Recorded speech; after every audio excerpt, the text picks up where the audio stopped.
यह रोहन है, कक्षा का सबसे होशियार छात्र। लेकिन रोहन उदास है क्योंकि आज ही सुबह उसके 5वीं कक्षा का परिणाम आया था और परिणाम उसकी उम्मीद से कम था।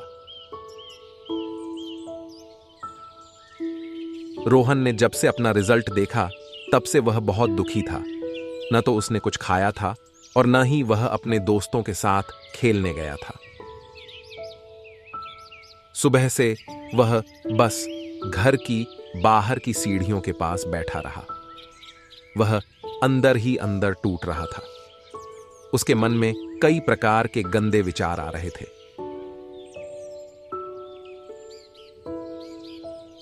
मुझसे गलती हो गई। शायद मैंने पढ़ाई नहीं की। शायद मैं ही इतना काबिल नहीं हूँ। मम्मी पापा क्या कहेंगे अगर अगले साल फिर से कम नंबर आए तो क्या होगा?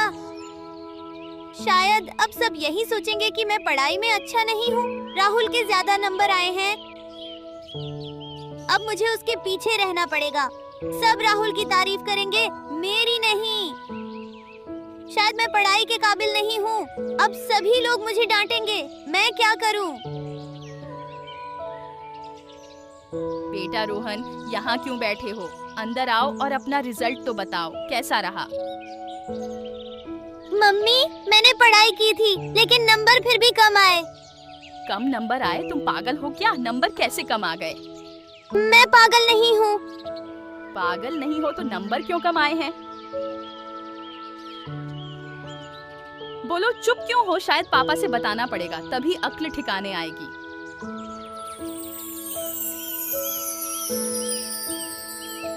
दोस्तों, रोहन जिसकी उम्र सिर्फ 8 साल है, इस 8 साल के बच्चे के अंदर अभी क्या चल रहा होगा आप लोग समझ सकते हैं क्या? इनकी मम्मी तो नहीं समझ सकती। खैर, इनके पापा का क्या रिएक्शन आता है, देखते हैं।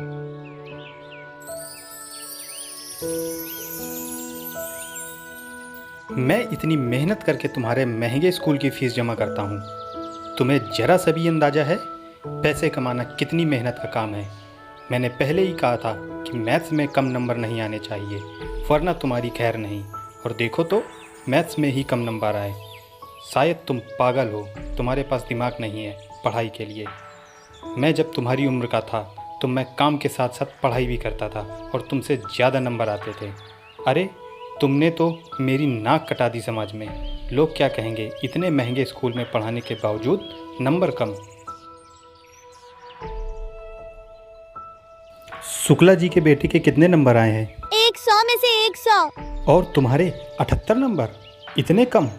आज से तुम्हारे सारे खिलौने लॉकर में रख दिए जाएंगे। पापा, मैंने पढ़ाई की थी लेकिन मार्क्स क्यों नहीं अच्छे आए? मुझे नहीं पता। अच्छा, कोई बात नहीं। तुम्हारी आरती मैम से शिकायत करके देखते हैं, वही तुम्हें पीटेंगी।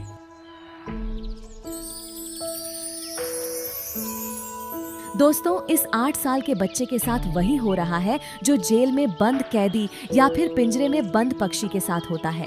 जैसे उन्हें अपनी भावनाएं बताने का हक नहीं होता, उसी तरह रोहन भी अपनी भावनाएं आखिर किससे बताए। अरे, मैं तो अपने बारे में बताना ही भूल गई थी। दोस्तों, मैं प्राइमरी स्कूल की टीचर आरती हूँ। वैसे मैं रोहन को बहुत अच्छे से जानती हूँ, इनके मम्मी पापा से तो ज्यादा ही जानती हूँ, क्योंकि रोहन मेरी क्लास का सबसे ब्रिलियंट और डेडिकेटेड स्टूडेंट है। मेरे हिसाब से रोहन के पेरेंट्स को ऐसे नहीं करना चाहिए। मुझे इनके पापा ने बुलाया है, चलो चलती हूँ रोहन से मिलने।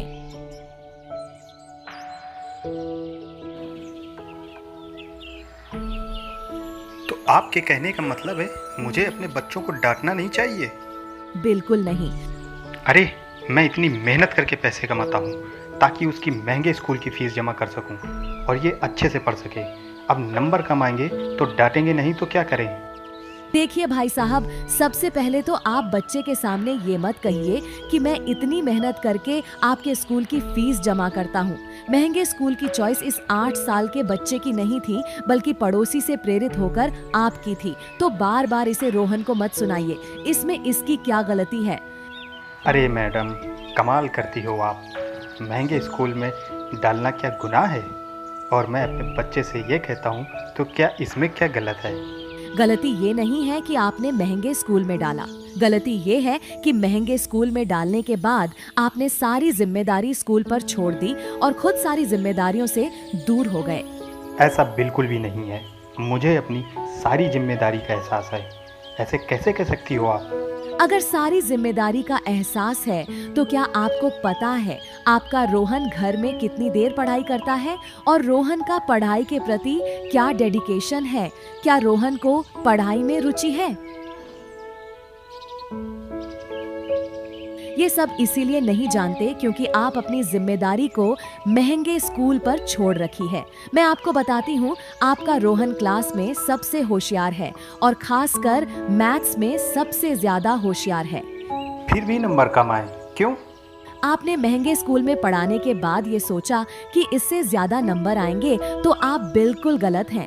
स्कूल कितना भी महंगा हो, ज्यादा नंबर बच्चे की मेंटल हेल्थ पर निर्भर करता है, न कि स्कूल पर। खासकर जिस दिन परीक्षा हो उस दिन की मानसिक स्थिति ज्यादा मायने रखती है। क्या आप अपने बच्चे की मेंटल हेल्थ के बारे में जानते थे? Mental health? रोहन को किस चीज़ की कमी है?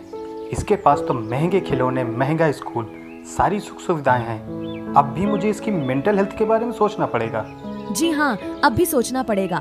महंगे खिलौने, महंगा स्कूल, सुख सुविधाओं से मेंटल हेल्थ नहीं सुधरती। मेंटल हेल्थ तो बच्चे के मन में क्या चल रहा है, वह क्या सोचता है, कैसे सोचता है, क्या चाहता है, उसकी क्या पसंद नापसंद है, ये सब जानने के बाद ही सुधरती है। क्या परीक्षा से पहले और परीक्षा के बाद उसकी मानसिक स्थिति को जानने की कोशिश की थी?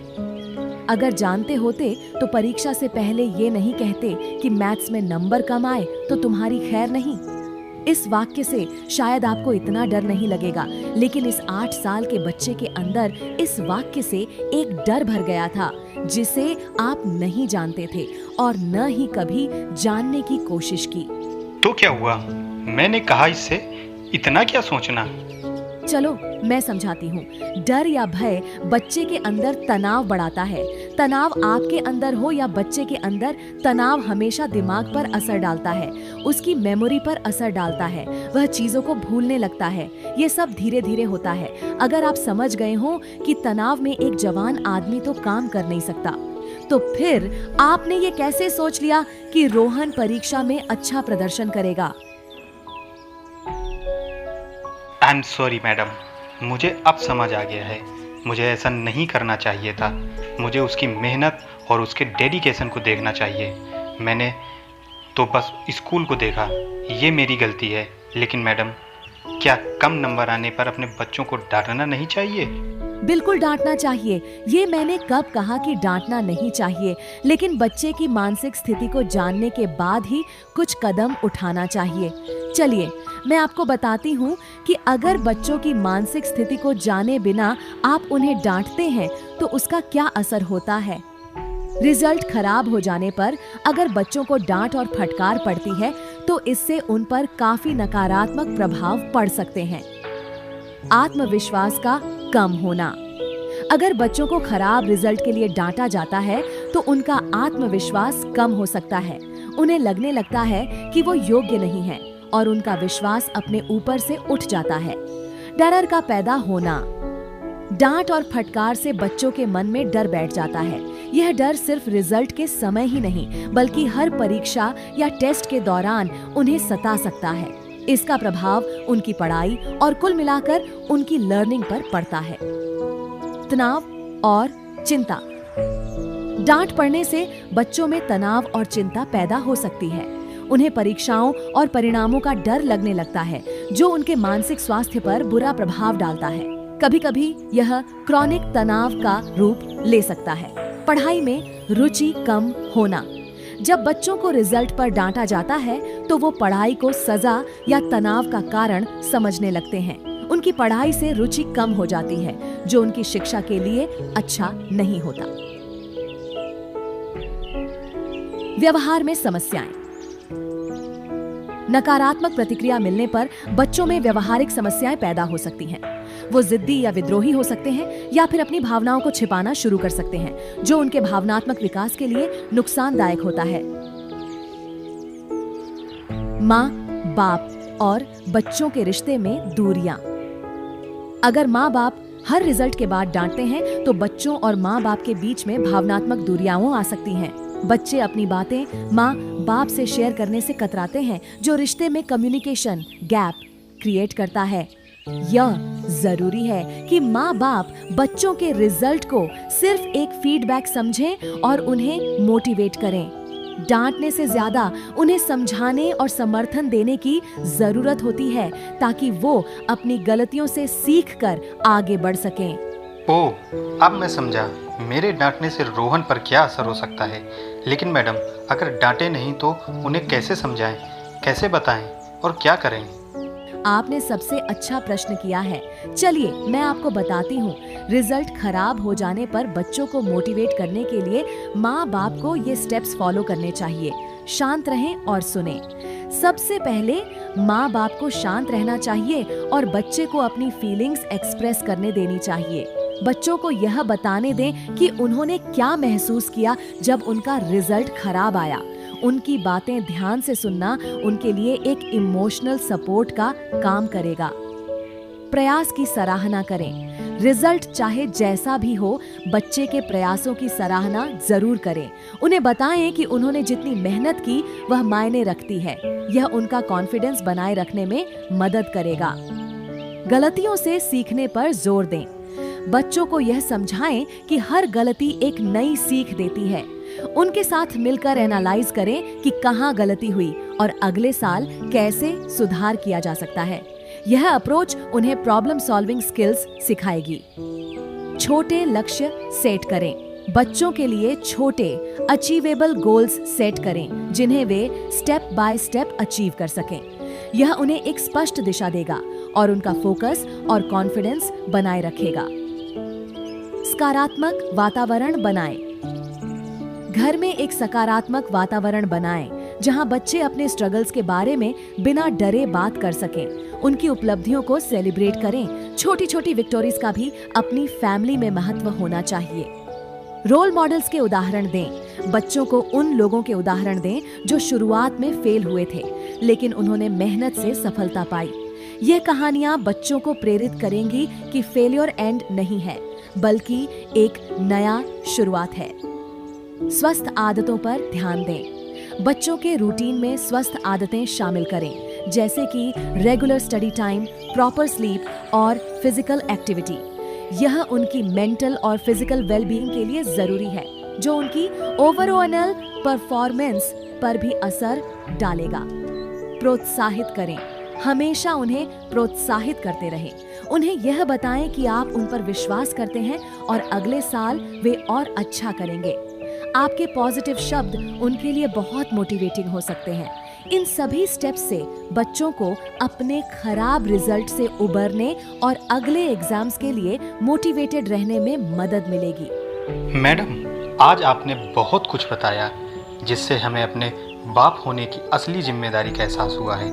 अब मैं रोहन के साथ ऐसा ही करूँगा। मैडम, आपका बहुत बहुत धन्यवाद। आज आपने हम दोनों की आंखें खोल दी। चलिए, अच्छी बात है कि आपको बच्चे के साथ एग्जाम से पहले और एग्जाम्स के बाद कैसा व्यवहार करना चाहिए ये समझ आ गया। इन्हें तो अपनी गलती का एहसास हो चुका है। क्या आपको कुछ समझ आया?